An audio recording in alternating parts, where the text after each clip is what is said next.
Bonjour à tous. Je fais cette petite vidéo parce que j'ai galéré pour trouver un autoradio pour mon Citroën Jumper, année 2012.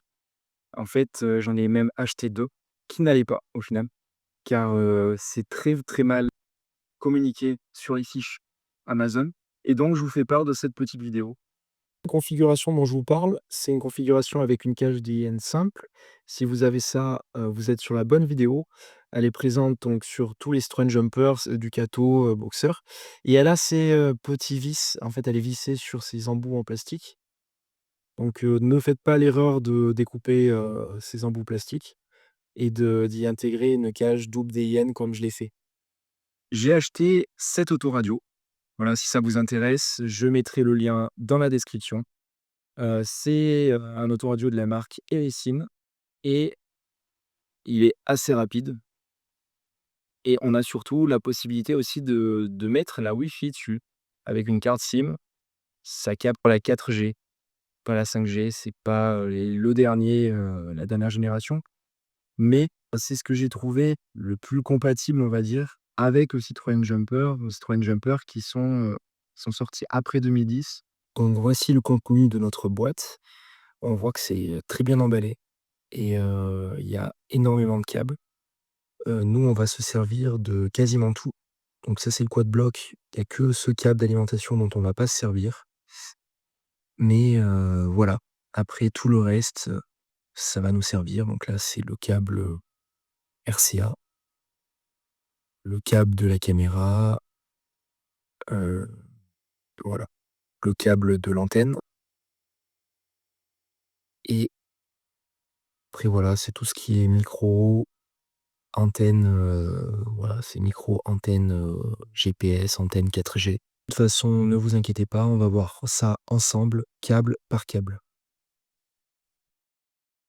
Et nous revoilà sur le Citroën Jumper, sur le câblage de l'autoradio. Voilà, c'est un câblage qui va aller aussi pour les Fiat Ducato, les Boxer, tous les véhicules qui sont sortis en fait sur les mêmes années, 2010-2012.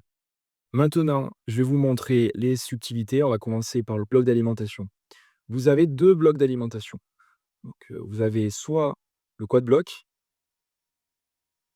soit, l'ISO et c'est exactement les mêmes, en fait. C'est exactement la même, façon de câbler.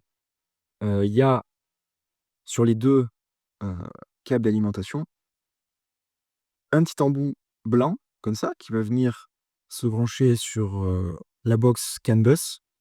C'est une petite box qui dit à l'autoradio que le camion démarre, donc ce qui fait démarrer l'autoradio. Vous avez un petit bloc noir, c'est le bloc d'alimentation qui est branché là et vous avez un petit 6 pins, voilà, qui va venir se brancher au milieu de l'autoradio, je vais vous le montrer et pareil, qui est lié à la CAN bus. Donc que ce soit le quad block ou, l'ISO, c'est le même branchement. Donc on a le noir, encore une fois, qui revient, en branche sur le bloc d'alimentation.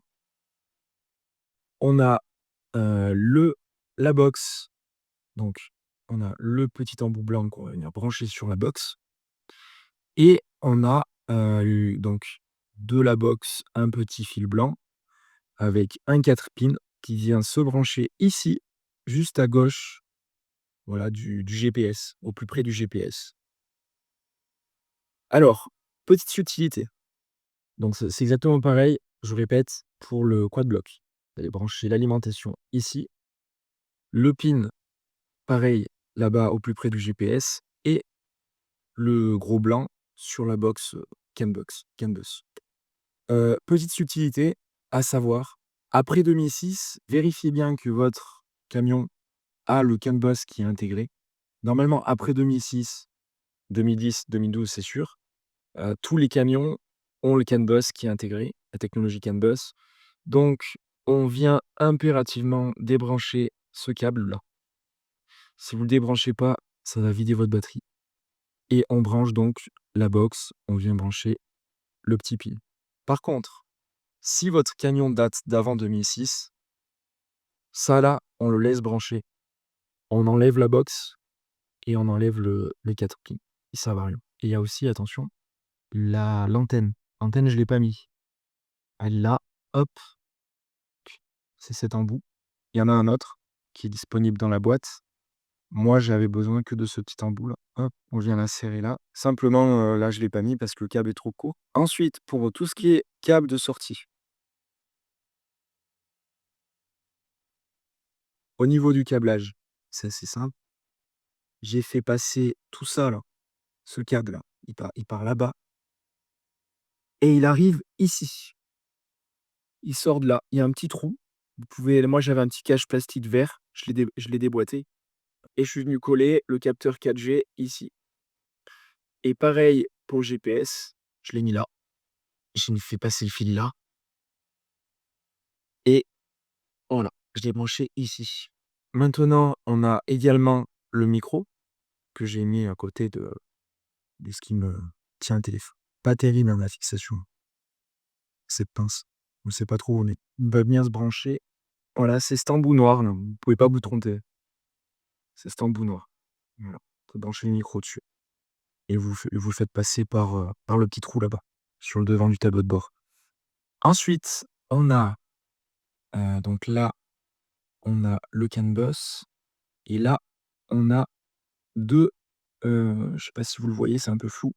On a 2 petits, un 4 pins et un 6 pins. Ceux-là, c'est les, câbles USB. On les fait passer dessous. Hop, on les fait passer dans la boîte à gants. Là, vous allez voir, vous avez un petit trou ici. Moi, j'ai tous mes câbles USB qui sortent là. Voilà et j'ai même, la carte SIM. Donc sur le câble RCA, vous aurez un câble noir avec, voilà, un boîtier pour mettre votre carte SIM. Hop, je l'ai fait passer donc dans la boîte à gants, comme je vous l'avais dit. Ça part de là, ça arrive dans la boîte à gants par ce petit trou. Comme ça, vous pouvez changer votre carte SIM quand vous voulez. Ça, donc là, on a vu les heu, câbles USB, pas USB-C, antenne 4G, le GPS et enfin, on a donc ce petit 6 pins là, 8 pins plutôt, c'est la caméra.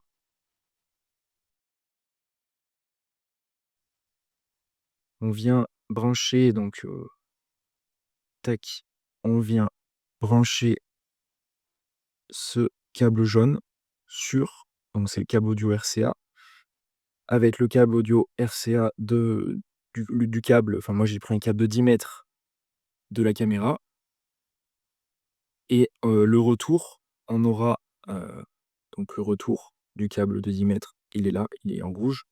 C'est pour envoyer en fait le signal du feu de recul au camion, pour dire voilà, heu, il y a le feu de recul fonctionne, donc c'est parti. Ça envoie le signal, à l'autoradio de démarrer, enfin de démarrer la caméra.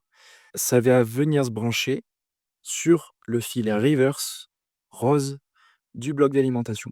La caméra, vous la faites passer pareil, moi je l'ai fait passer ici.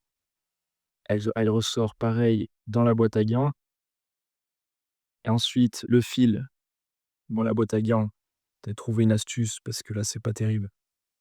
Le fil sort de la boîte à gants en bas, il arrive là, attention de bien le fixer comme il faut, là je l'ai pas encore fait.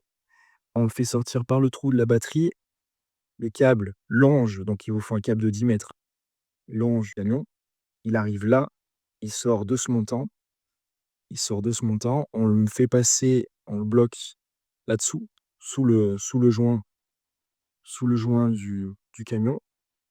Ensuite, il arrive ici, hop, le câble passe là, donc là, il va pas y avoir de souci avec la porte.